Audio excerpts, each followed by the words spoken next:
اب جب پتا چلا کہ اللہ کہاں ہے، اب نیت کی کہ میں نجف سے پیدل چلتا ہوں قربتاً اللہ، اس رستے پہ جو مجھے اللہ کے قریب کرے۔ کہتے ہی جی کہ یہ تو 40 جو ہے یہ تو بس ایک رسم ہے، رسم نہیں، چلا کرو نجف سے کربلا پیدل، چاہے پورے سراغ پہ چلنے کی تمیز آئے، سبیل کا پانی پیا کرو تاکہ کوثر کے ذائقے کا پتہ چلے۔ اگلی صدر میں ذاکرین سے داد لینے لگا ہوں، کربلا میں رہا کرو تاکہ جنت میں اجنبیت محسوس نہ ہو۔ کہتے ہیں کربلا جنتوں میں سے جنت ہے، نہیں، جنت کربلا کے محلے کا نام ہے۔ سبحان اللہ، کربلا قربت توحید کا نام ہے۔ کیا کہنے، ہر عبادت تب شروع ہوتی ہے جب اس عبادت کا آغاز ہوتا ہے۔ نماز کے لیے اٹھو، عمل لکھا نہیں گیا، مصلی پہ آنے کا خدا نے انتظار کیا، پتہ نہیں کہاں رک جائے گا، وضو پاک صاحب پانی سے کرے گا کہ نہیں کرے گا، مسح بہتر ہوگا کہ یہ نہیں ہوگا، مصلی تک آنے کے لیے خدا نے فرشتے سے کہا لکھنا نہ جب تک شروع نہ کرے، روزے کے لیے بندہ اٹھا، خدا نے کہا سحری جب تک کرے نہ لکھی نہ، روزے کے لیے پیسے جوڑے، زکوٰۃ کے لیے فرمایا جب تک نکالے نہ لکھنا نہ، حج کے لیے گھر سے نکلا فرمایا جب تک احرام باندھ کے طواف کرے نہ لکھنا نہ، ہر عبادت لکھوائی تب جب شروع ہوئی۔ حسین کا ظاہر گھر سے نکلا، خدا نے کہا لکھنا شروع کرو۔ مالک کبھی کربلا تو پہنچا نہیں، فرمایا چل تو پڑا ہے، مالک کیا لکھے، فرمایا 1 پاؤں زمین پر لکھے تو 1 لاکھ حج لکھ، پاؤں زمین سے اٹھائے تو 1 لاکھ عمرہ لکھ۔ اگر کوئی مجھ سے کہے کہ شاید میں نے تخیل پڑھا، تہذیب الاحکام ہے، چھٹے امام کی روایت ہے، امام نے صوبان سے کہا تھا میرا ظاہر پاؤں زمین پہ جد حسین کی زیارت کے رکھتا ہے تو 1 لاکھ حج لکھا جاتا ہے، اٹھاتا ہے تو 1 لاکھ عمرہ لکھا جاتا ہے۔ صوبان نے کہا کہاں حج، کہاں زیارت حسین؟ امام کے چہرے کی بھی رنگت بدل گئی، فرمایا تیرے حج کی بات نہیں کر رہا، وہ لاکھ حج جو محمد نے کیا تھا،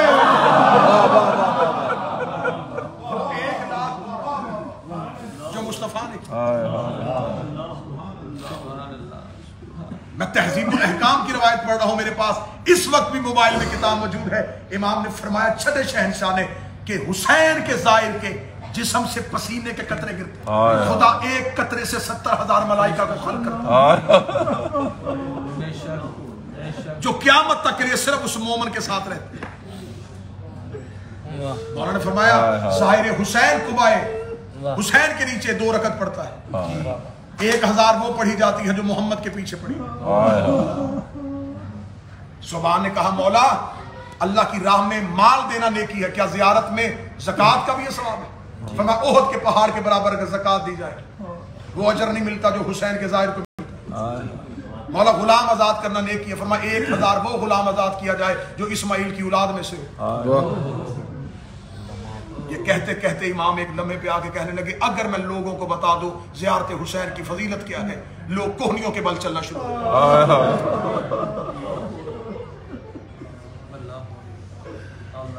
روایت آگے چلے، صوبان نے کہا مولا زیارت حسین کی اتنی فضیلت کی؟